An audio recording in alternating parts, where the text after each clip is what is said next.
Soni story पर आप सभी का हार्दिक स्वागत है। चलिए शुरू करते हैं आज की कहानी। अपनी लाडली को मुंह चलाने के साथ कुछ अच्छे संस्कार भी दे देते तो अच्छा होता। यह सब क्या हम अपनी बेटी को नहीं दे सकते? आप लोगों की तरह कंगाल थोड़े ही हैं कि शादी में बारातियों को खाना भी नहीं खिलाए। ले जाइए आप ये सब।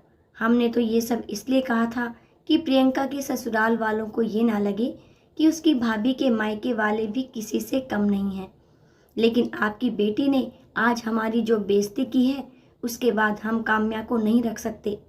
आप ये सारा सामान और अपनी बेटी को लेकर चले जाइए।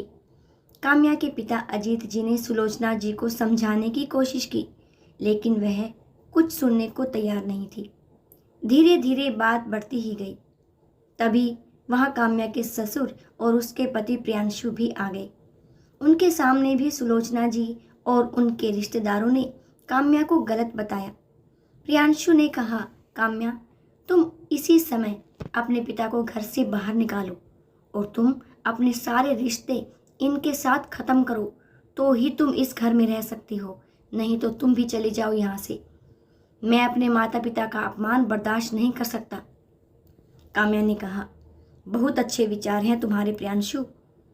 तुम्हारे माता पिता हैं और मेरे माता पिता कुछ भी नहीं। तुमने तो सच जानने की भी जरूरत नहीं समझी। पिताजी की तो छोड़ो, तुम्हें तो मेरे सम्मान की भी परवाह नहीं, वरना तुम इस तरह की बातें नहीं करते। और तुम चाहते हो कि मैं अपने पिता से सारे रिश्ते खत्म कर लूं? तो यह भी सुन लो, पिताजी के साथ मेरा रिश्ता भगवान ने जोड़ा है। वह मेरे पिता हैं, जन्मदाता हैं। मैं चाहूं तो भी यह रिश्ता खत्म नहीं हो सकता। हाँ, आज अभी तुमसे सारे रिश्ते जरूर खत्म करती हूँ। मैं भी अपने सम्मान को रोज मारते मारते थक गई हूँ। अब और जिंदा लाश बनकर नहीं रह सकती। और रहूं भी किस लिए? ऐसे घर के लिए जहाँ मेरी कोई कदर नहीं, मेरी सेवा, मेरे प्यार का कोई मोल नहीं। सिर्फ तुम्हारे घर वालों की सेवा करती रहूं और तुम्हें बिस्तर का सुख देती रहूं। क्या मेरा सिर्फ इतना ही वजूद है तुम्हारी नज़रों में? तो मैं आज इसे भी खत्म करती हूँ। और हाँ प्रियांशु, मांग में सिंदूर तो कोई भी भर देता है, लेकिन जो दिल के खालीपन को भरे वही सही मायने में जीवन साथी होता है। काम्या के पिता ने सबको बहुत समझाने की कोशिश की, लेकिन कोई समझने को तैयार नहीं था। काम्या के ससुराल वाले उसका घर टूटने का सारा दोष उसके पिता अजीत जी पर लगाने लगे। काम्या के पिता ने काम्या को भी समझाया, बेटा 2 दिन बाद घर में शादी है, लोग आएंगे। जब सबको पता चलेगा कि घर की बहू ही घर में नहीं है तो क्या सोचेंगे?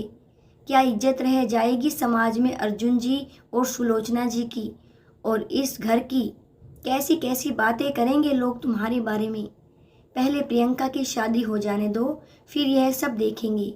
मेरा क्या है बेटा, तुम्हारा घर बसा रहे, इसलिए तो यह सब सहता आया हूँ। तुमसे प्यारा मुझे अपना सम्मान थोड़े ही है। अपने पिता की बातें सुनकर काम्या के आंसू नहीं रुके, लेकिन आज उसने अपने पिता के और अपने सम्मान से कोई समझौता नहीं करने का सोच लिया था। काम्या अपने 3 साल के छोटे बच्चे और अपने पिता का हाथ पकड़ उस घर को छोड़कर चली गई। काम्या के जाते ही लोग उसके बारे में उल्टी सीधी बातें बनाने लगे। प्रियांशु और उसके माता पिता सहानुभूति के पात्र बन गए, लेकिन समय सबके साथ न्याय अवश्य करता है। जो तकलीफ काम्या और उसके मायके वालों ने सही, आज उसी का समय ने जवाब दिया। प्रियंका की बारात दहेज को लेकर हुई बहस की वजह से वापस चली गई। यह कहना उचित तो नहीं होगा कि जैसी करनी वैसी भरनी, क्योंकि एक और बेटी का घर इस दहेज के दानव ने निगल लिया। एक और परिवार का सम्मान बिखर गया। ऐसे ही ना जाने कितने घर इस दहेज के दानव ने निगल लिए, कितनी जिंदगियां बर्बाद कर दी और कितनों को जिंदा जला दिया। कब तक और क्यों हम इस दानव को पालते रहेंगे? बेटा हो या बेटी, क्या वह अपनी मेहनत से अपने लिए रोटी नहीं कमा सकते? हम यह क्यों भूल जाते हैं, पैसा चाहे कितना भी किसी के पास क्यों ना हो, खाता वह रोटी है, पैसा नहीं खा लेता। हाँ, खाने के तरीके अवश्य बदल सकता है।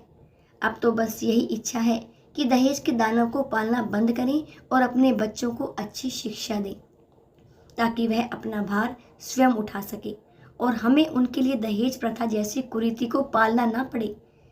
डॉक्टर बाबा साहेब अम्बेडकर ने भी कहा है कि तुम्हारे पैरों में जूते हो ना हो, लेकिन हाथों में किताब अवश्य होनी चाहिए। शिक्षा से ही दहेज प्रथा जैसी कुरीति का अंत हो सकता है।